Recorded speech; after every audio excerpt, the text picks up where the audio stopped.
Guys, তো আমি যাবো সিনেমা দেখতে, প্রচুর পয়সাওয়ালা নই আমি। তো সিনেমাটা যখন ফ্রিতে দেখতে পাবো তো কেন যাবো না বলো।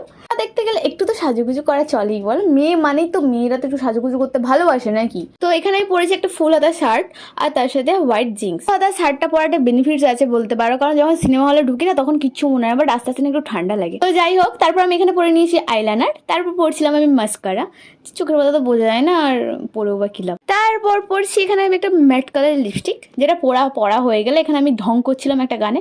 সেই গানটার নাম কি তোমরাই বলো, এখন খুব ট্রেন্ডিং চলছে গানটা।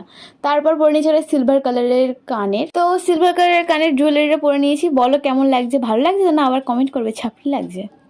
তো ওটা দেখো, ভালো ভিডিও তোমরা ভাইরাল করবে না, যেই ভিডিওতে একটু ভুলভাল টুকিটাকি মিস্টেক হয়ে যাবে সেটাই তোমরা ভাইরাল করবে। I know. দিয়ে এখানে চুল প্রথমে ভাবছিলাম ছাড়বো কি ছাড়বো না, না ভাই ছাড়বো না, পয়েন্টেল করে নিই। সবসময় চুল ছাড়লে ভালো লাগে না, ভূতনি লাগে, পেদনি লাগে। পয়েন্টেল করতে ভালোই লাগছিল। দিয়ে ওটা করে নিয়ে একদম আমি হয়ে গেছি রেডি, একদম রেডি। দিয়ে এখানে একটু পারফিউম মেরে নিচ্ছিলাম গায়ে যাতে একটু সুগন্ধ আসে। তো তারপরে রেডি আমি একদম, চলো। ইগনোর মাই ব্যাকগ্রাউন্ড মিউজিক, একটু ঝড়াঝাটি হয় সবার ঘরেই, তো এখানেও হচ্ছে, তো একটু ইগনোর করো।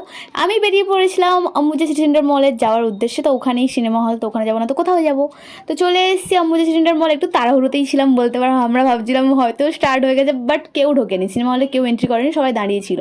তো আমরা দেখতে এসেছিলাম ডেমন স্লেয়ার।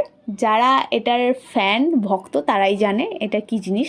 সিনেমা হয়ে গেছে শেষ, আমরা যাচ্ছি বাড়ির দিকে। তোমরা এরকম ভিডিওর জন্য ফলো বা সাবস্ক্রাইব করে নিও। আবার দেখাবো অন্য কোনো ভিডিওতে। টাটা।